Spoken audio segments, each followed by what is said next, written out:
Olá, bom dia. Viemos com mais um Deus em Gotas aqui no seu dia, que caiu hoje na Bíblia, Jair. A Bíblia caiu aqui, segundo Macabeus, capítulo 6, que fala do aumento da perseguição. Sim, essa foi a de hoje, gente. Aí tem Bíblia toda semana que caiu aí, Cris? Foi, aqui do primeiro dia, foi a vaidade dos sonhos. A vaidade dos sonhos. Aqui eu vou interpretar esse dia, tá? Esse dia, a vaidade dos sonhos é o seguinte, ele quer dizer o que para nós? Que muitas vezes a pessoa sonha acordado com alguma coisa na sua vida, mas ele não faz ali uma busca realmente, porque no fundo nós sabemos se aquele sonho nosso vai dar certo ou não, né? Quantas de nós sabemos se o sonho dá certo ou não? Você teima em querer que aquele sonho se torne realidade. Você fala, eu vou querer ser tal coisa, vou trabalhar com tal coisa, mas você não tem aptidão para aquilo, ou você sabe que está difícil para você começar algo nessa época. Então muitas vezes porque a vaidade dos sonhos, porque a gente quer que nossos sonhos se tornem realidade, mesmo que você não esteja pronto para ele, né? Então assim, não tem a humildade de aceitar um outro tipo de serviço. Então você fica ocioso, sem trabalhar, sem fazer o que deve fazer, o que deve, né? Não o que quer fazer, é diferente. Por isso que fala a vaidade dos sonhos, que muitas vezes aquilo que você tem a vaidade é o que vai te levar à tua derrota. É aquilo que vai fazer você não prosperar na sua vida, você ficar inerte, parado perante a vida, esperando aquele sonho acontecer. E muitas vezes não é isso que Deus quer da gente, né? E depois, Cris? Depois foi no livro de segundo São Lucas, que fala do nascimento e vida oculta de Jesus. São Lucas fala do nascimento e vida oculta de Jesus ali, falando da grandiosidade da vida de Jesus, a vida simples de Jesus teve, né? Que ele veio quietinho e veio conseguindo pregar o evangelho conforme o pai dele o orientou, né? E nós sabemos que ele não teve grandes templos, nem grandes palcos, ele não teve grandes lotações. Ele simplesmente ia de povoado em povoado a pé, né? Pregando o evangelho. E isso foi um exemplo de humildade, de dedicação, de poder, né? Um exemplo de fé que ele teve no Senhor em todos os lugares que ele foi. Imagina aquela época que não se dava, né, muita atenção às pessoas que andavam peregrinando, né? Então Jesus foi um grande exemplo disso. A vida de Jesus foi um grande exemplo para todos nós, que está na Bíblia até hoje, né? E depois? Depois foi o livro de 1 Reis, que fala da rainha de Sabá, né? Um trechinho eu vou ler. É bem verdade o que eu ouvi a teu respeito, e de sua sabedoria, da minha terra. Eu não quis acreditar no que diziam, antes de vir aqui e ver com os meus próprios olhos. Sim, a rainha de Sabá foi ver lá com Salomão a sabedoria de Salomão, aquele templo grandioso que ele estava fazendo, tudo orientado pelas mãos de nosso pai, né? Que ele foi um filho obediente ali e fez aquele grande templo. Ele era muito, muito, muito sábio, né? Então hoje nós temos que falar o quê? A sabedoria vale muito mais do que muitas riquezas. A rainha de Sabá era uma mulher que era muito influente, né? E ela ouviu falar dele, mas mesmo assim ela não acreditou. Ela quis ir lá provar se realmente Salomão era aquele homem tão sábio, tão inteligente. Ela fez várias perguntas para ele e ele saiu melhor do que ela esperava nas respostas. Então ali muitas pessoas não acreditam no seu potencial, mas tem que chegar perto de você, te testar para saber do seu potencial. Então você que tem a sabedoria, a dignidade, a justiça junto com o nosso Pai, acredite no seu potencial, que você tem poder para você fazer muitas coisas, né? Não precisa as pessoas provar para ninguém, sabe? Se a pessoa vir até você, ela vai levar um banho de sabedoria, de lição de vida, quando chega perto de uma pessoa que é de Deus. Então, meus irmãos, nunca temam a tua potência perante a vida, né? E hoje caiu uma história inteligente, sábia também, falando, o que é, Dígia, tá? E do aumento da perseguição aos judeus.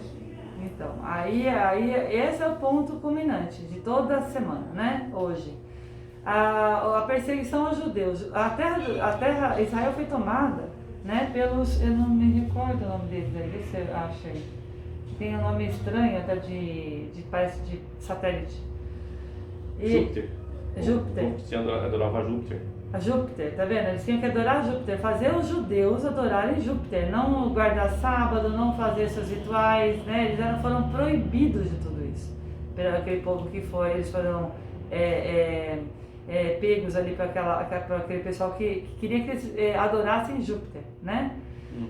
e fizeram ele fazer várias atrocidades fora dos padrões religiosos de cada judeu, né?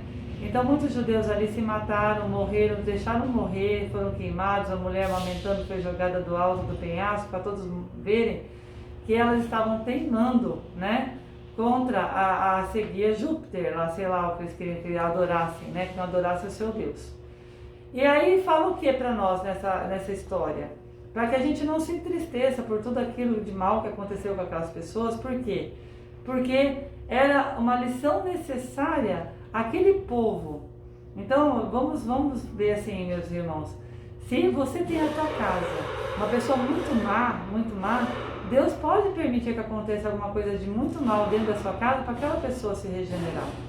Então ele não pode livrar só os bons, né? Ele vai chegar a um ponto que ele vai resgatar a pessoa boa, mas ele vai deixar um tempo ela sofrer para que aquele da família aprenda que ele tem que se voltar para Deus, né? Para que ele tenha que aprender aquela lição, para depois Deus glorificar, como foi Jó, tirou tudo de Jó, glorificar 3, 4 vezes mais, dependendo se você guarda a sua fé, consegue entender os desígnios do Senhor na vida. Porque quando você perde um ente querido, você se revolta com Deus, tudo tem uns porquês. Ou quando a nossa pessoa cai doente, tem todos os porquês. Aí vem a lição, aí vem o nosso teste de fé, de oração, de coração, o fé no nosso Pai maior. Então isso aqui é um teste falando que nem uma nação. Então vamos pedir para que Deus tenha misericórdia de todos nós, porque tem muitas pessoas boas, mas se a maioria não se voltar ao Senhor, não se voltar a Deus, então nossa ação aqui é falar do Senhor, falar do amor ao próximo, do respeito ao próximo, para que nós seja uma onda benéfica nesse nosso país, para que Deus tenha misericórdia do Brasil, né? Para que não aconteça o quê? Isso aqui que aconteceu. Ser tomado por uma outra tipo de facção que te proíba de falar em Deus, que te proíba de rezar, que te proíba de andar na rua, que te proíba de ter a tua liberdade, as tuas coisas, ser tua, não é mais teu, é do outro, né? Então vamos pedir para Deus ter misericórdia para que o mal não se entre e se aloje nesse país, né? Fazendo o que eles querem, atrocidades, vendendo nosso país para outros estrangeiros mais ricos, né? E nós ficarmos sem a nossa pátria, sem a nossa terra amada, querida, que é o Brasil. Então vamos lutar e pedir a misericórdia divina, falando de Deus, pedindo a misericórdia para cada um de nós, para cada povo aqui estando. É a mesma coisa, um país, meus irmãos, ele não tem como salvar os bons. Ele deixa acontecer para que aquelas pessoas que estão ali com a cabeça virada na mente, possam acordar enquanto é cedo e voltar para o lado de Deus, voltar para nosso Pai, voltar para as regras justas da vida, aquilo que tem que ser feito, aquilo que tem que seguir, né? Não o que nós queremos, é o sonho de falar, né? Que nós estamos naquele sonho de vaidade. Nós queremos o país assim, que invada mesmo o outro partido, que faça o que quer fazer aqui dentro. Mas, meus irmãos, vocês não pensam na consequência. A consequência é bárbara, é barbaridade para a tua vida, para os seus semelhantes e para o teu futuro e para o futuro da nossa família.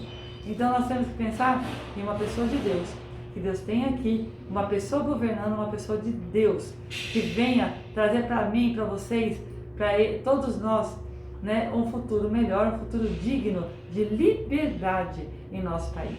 Então nós temos que ser muito conscientes disso, que estão plantando mal, eles estão fazendo pesquisas errôneas, eles estão falando para a gente, plantando aqui para eles querem colher lá na frente.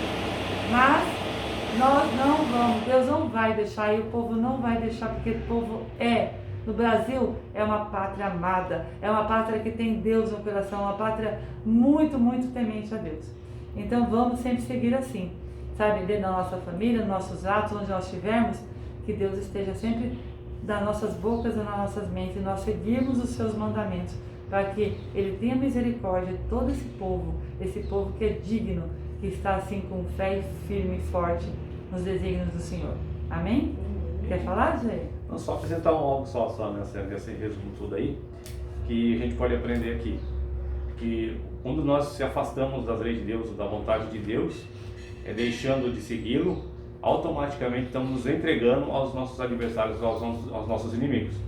porque nós sabemos que toda a proteção de Deus, tudo que Deus pode fazer por nós, nos garante a nossa proteção, a nossa guarda ali, quando estamos sujeitando-se a Ele e obedecendo aos seus preceitos. Mas quando nós recusamos a obedecer, recusamos a fazer o que Ele nos quer que façamos, assim, para nosso benefício mesmo, nós estamos automaticamente nos entregando aos inimigos, porque seremos entregues mesmo, porque Ele fala assim, ó, enquanto vocês estão comigo, eu estou com vocês, mas a partir do momento que vocês se afastarem de mim, eu também não faço questão de protegê-los, porque a proteção é para quem, a Bíblia diz, Salmo 91, aquele que habita nos esconderijos altivos, a sombra do Onipotente descansará, eu posso ficar tranquilo. Mas quando eu resolvo não obedecer e sair dessa proteção de Deus, automaticamente eu estou querendo que os inimigos me peguem ali e me obriguem a fazer tudo aquilo que não é correto diante do meu próprio Deus. Então essa é uma dica que Deus está nos ensinando aí. Fazer a vontade dele nos afasta da perseguição do inimigo, mas o afastamento da vontade de Deus nos faz nos sujeitarmos aos nossos inimigos, que daí vamos estar sob o domínio deles, e Deus vai permitir isso por causa do nosso próprio afastamento, porque Ele nunca se afastou de nós. Deus nunca nos abandonou. Nós sempre que abandonamos as suas leis, os seus mandamentos, para seguir o que nós queremos, para fazer o que nós queremos, e então nós saímos da proteção de Deus.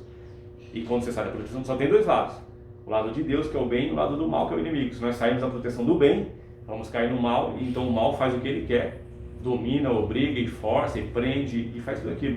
O qual do lado de Deus tem uma proteção totalmente de Deus, que não nos permite ser atingidos. Então é melhor ficar na proteção e obedecer Deus e ser bom, né, do que não se sujeitar a Ele e ser cativo, né? Porque todas as pessoas que não obedeceram a Deus automaticamente foram surpreendidas pelo inimigo. Por isso que ele fala: sujeitai-vos a Deus e resistir ao diabo, então assim ele fugirá de vós. Se eu me sujeito a Deus, o inimigo não vai ter autoridade, ele vai poder tentar contra a minha vida, contra a sua vida, mas ele não terá poder, porque eu me sujeito à vontade de Deus. Então eu estou sob a proteção da lei e do poder de Deus.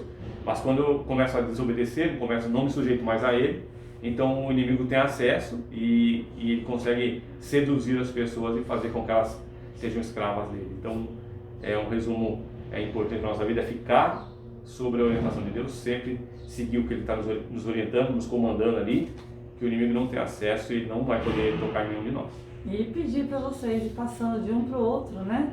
Compartilhar a palavra do Senhor, compartilhe as orientações, compartilhe, vamos espalhar. Quanto mais, né, a palavra do Senhor nesse mundo, melhor. Mesmo que a pessoa, você fala assim, se aquela pessoa é dura, não vai querer ouvir, fale, ela vai ficar pensando, né? Mesmo que ela seja contra na hora, mas ela vai refletir. Então é muito importante a gente passar adiante a palavra do Senhor, para que nós possamos ter um futuro muito, muito melhor nesse país. Amém? Amém. Deus abençoe o final de semana de vocês. Segunda-feira estaremos de volta. E que a paz do Senhor seja com todos vocês. Deus abençoe a todos. Amém. Até segunda. Até segunda.